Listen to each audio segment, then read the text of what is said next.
Moshe Dayan, Yitzhak Rabin, Uzi Narkis, autant de noms associés à la victoire militaire israélienne en 67. Mais si je vous disais que le roi du Maroc, Hassan II, avait aussi contribué à la victoire éclair de l'État hébreu. Info, Intox, Johanna Binder, bonsoir. Bonsoir. Alors, est-ce que Israël a effectivement gagné cette guerre de 67 grâce à l'aide du Maroc? Eh bien, sans le Maroc, Israël n'aurait peut-être pas gagné la guerre des 6 jours. Alors, tout commence en 1965, on est 2 ans avant que débute la guerre des 6 jours. Les grands leaders du monde arabe se retrouvent à Casablanca. C'est le 3e grand sommet de la Ligue arabe. Alors, vous vous en doutez, le Mossad ne fait pas partie de la liste officielle des invités, mais il est là et il va recueillir des informations cruciales.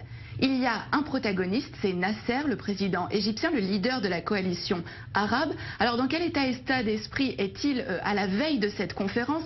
Il déclare à Assouan en février: l'année 1965 est la plus dangereuse des années de la lutte arabe.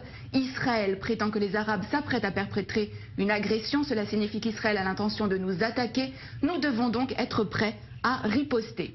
En septembre, donc quelques mois après, a lieu ce sommet de la plus haute importance. À l'ordre du jour, l'état des forces armées des pays de la Ligue arabe, avec cette question: sont-ils prêts à faire la guerre contre Israël? L'autre homme clé de cette histoire, c'est Hassan II, le roi du Maroc. Il va permettre aux renseignements israéliens de connaître ses ennemis. Et c'est à ce moment-là que le Mossad va donc entrer en action. Oui, absolument. Le Mossad va donc préparer cette opération en amont de la conférence. Plusieurs jours avant, une équipe du Shin Bet et du Mossad, il s'appelle à Tsiporim, donc les oiseaux, vont occuper le dernier étage du très luxueux hôtel à Casablanca où sont attendus les dirigeants arabes et où va aussi avoir lieu la conférence. Mais la veille de ce sommet, Hassan II est pris de panique et il somme les agents israéliens de quitter l'hôtel. Mais au terme de cette conférence, il va livrer aux agents israéliens l'enregistrement complet de cette conférence. Hassan II a tout enregistré en secret. Il n'a pas confiance dans les invités de la Ligue arabe. C'est à peine croyable. Mais qu'est-ce que les Israéliens vont bien pouvoir découvrir sur ces cassettes? Alors, les enregistrements vont révéler qu'il est question de créer un commandement arabe unifié pour mener les hostilités contre Israël. Et le point crucial, c'est que les rangs arabes sont profondément divisés. On va pouvoir entendre des échanges extrêmement vifs entre Hussein de Jordanie, mais aussi Nasser. Et alors, ce qui est vraiment important, c'est que les nations arabes vont vraiment révéler leurs faiblesses. Elles ne sont absolument pas préparées pour une guerre contre Israël. Et c'est vraiment sur la base de ces informations-là que Tsahal va lancer les premières opérations de la guerre des 6 jours en 67. Alors voilà un dirigeant arabe sunnite qui est censé être solidaire de ses homologues arabes. Pourquoi Hassan II a-t-il fait ce choix?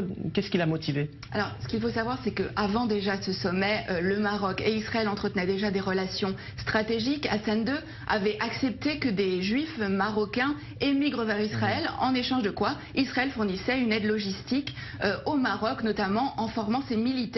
Et suite à cette opération qui a vraiment été considérée comme le fleuron des renseignements israéliens, Israël est en dette vis-à-vis du Maroc. Seulement un mois plus tard, en octobre, cette dette a un nom, c'est Mehdi Ben Barka, le plus farouche opposant d'Hassan II. Le Mossad participe à l'opération Baba Batra. L'objectif, c'est faire disparaître absolument Ben Barka, Baba Batra aux initiales donc de Ben Barka, mais c'est aussi le nom d'un traité du Talmud. Le Maroc a donc été un allié indispensable à Israël dans la guerre des 6 jours, même si, on le voit bien, aucun cadeau n'est gratuit. La petite histoire de la grande histoire. Merci Johanna Binder pour ces détails croustillants, dignes des plus grands films d'espionnage. Merci d'être passé nous voir sur le plateau du Magorien.